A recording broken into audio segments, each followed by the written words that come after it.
দিগন্ত ঘাটোৱাৰ হৈ পেলাই মই প্ৰথম ভোট দিছোঁ আৰু মই এইটো চেণ্টাৰত মই প্ৰথম ভোটটো মই দিওঁ। ৰাতিপুৱাই মই সোনকালে পূজা কৰি আহি মই প্ৰথম ভোটটো দিওঁ।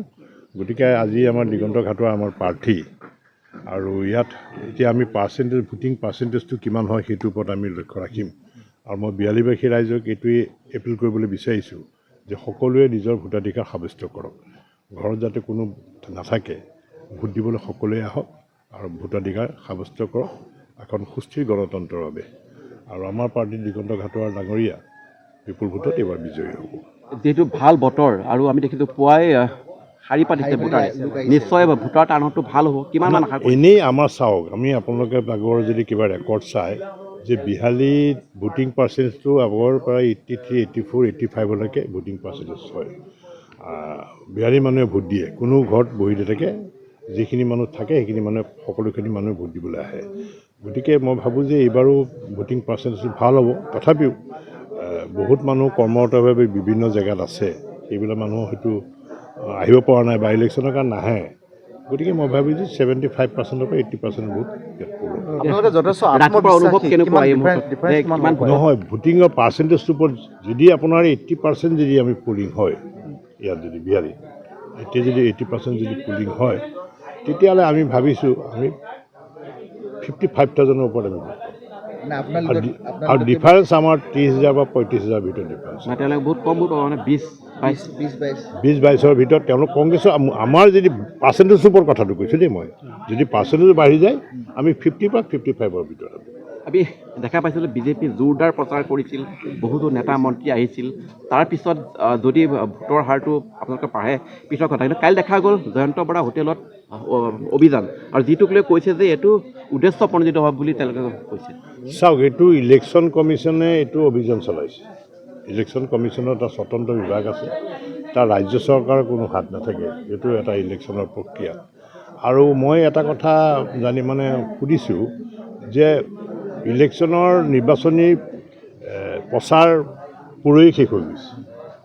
যিহেতু আমাৰো বহুতো বিধায়ক মন্ত্ৰী বা আমাৰ দলৰ নেতাসকল ইয়ালৈ নিৰ্বাচন প্ৰচাৰ চলাবলৈ আহিছিলে, কিন্তু যোৱাকালি ৰাতিপুৱাই তেওঁলোক ইয়াৰ পৰা গুচি গৈছে, ইয়াত কোনো হোটেলত থকা নাই।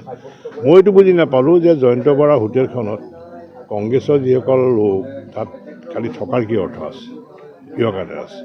নিৰ্বাচনী প্ৰচাৰটো শেষ হৈ গৈছে। তেওঁলোকে কৈছে আপোনালোকৰো বহুতো বিধায়ক আছে। নহয়, আমাৰ বিধায়ক থকা হ'লে যদি আমাৰ তেতিয়া ৰেড হ'ল, আমাৰতো ৰেড হোৱা নাই। আৰু তাত দিগন্ত ঘাটোৱাৰ হৈ পেলাই মই প্ৰথম ভোট দিছোঁ আৰু মই এইটো চেণ্টাৰত মই প্ৰথম ভোটটো মই দিওঁ। ৰাতিপুৱাই মই সোনকালে পূজা কৰি আহি মই প্ৰথম ভোটটো দিওঁ। গতিকে আজি আমাৰ দিগন্ত ঘাটোৱাৰ আমাৰ প্ৰাৰ্থী আৰু ইয়াত এতিয়া আমি ভোটিং পাৰ্চেণ্টেজটো কিমান হয় সেইটোৰ ওপৰত আমি লক্ষ্য ৰাখিম।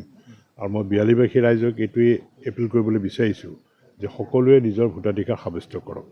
ঘৰত যাতে কোনো নাথাকে, ভোট দিবলৈ সকলোৱে আহক আৰু ভোটাধিকাৰ সাব্যস্ত কৰক এখন সুস্থিৰ গণতন্ত্ৰৰ বাবে। আৰু আমাৰ পাৰ্টী দিগন্ত ঘাটোৱাৰ ডাঙৰীয়া বিপুল ভোটত এইবাৰ বিজয়ী হ'ব।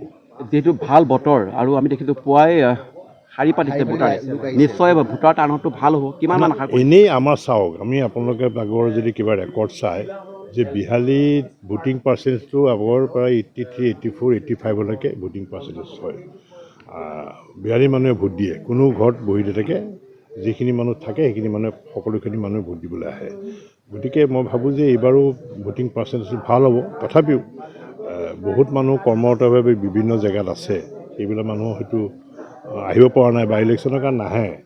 গতিকে মই ভাবিছোঁ 75%ৰ পৰা 80% ভোট ইয়াত নহয়। ভোটিঙৰ পাৰ্চেণ্টেজটোৰ ওপৰত যদি আপোনাৰ 80% যদি আমি পলিং হয় ইয়াত, যদি বিহালীত এতিয়া যদি 80% যদি পলিং হয়, তেতিয়াহ'লে আমি ভাবিছোঁ আমি 55,000ৰ ওপৰত আমি ভোট পাম। আৰু ডিফাৰেঞ্চ আমাৰ 30,000 বা 35,000 ভিতৰত ডিফাৰেঞ্চ। বহুত কম ভোট মানে 20-22ৰ ভিতৰত তেওঁলোক কংগ্ৰেছৰ আমাৰ যদি পাৰ্চেণ্টেজৰ ওপৰত কথাটো কৈছোঁ দেই, মই যদি পাৰ্চেণ্টেজ বাঢ়ি যায় আমি 50 পৰা 55ৰ ভিতৰত হ'ব।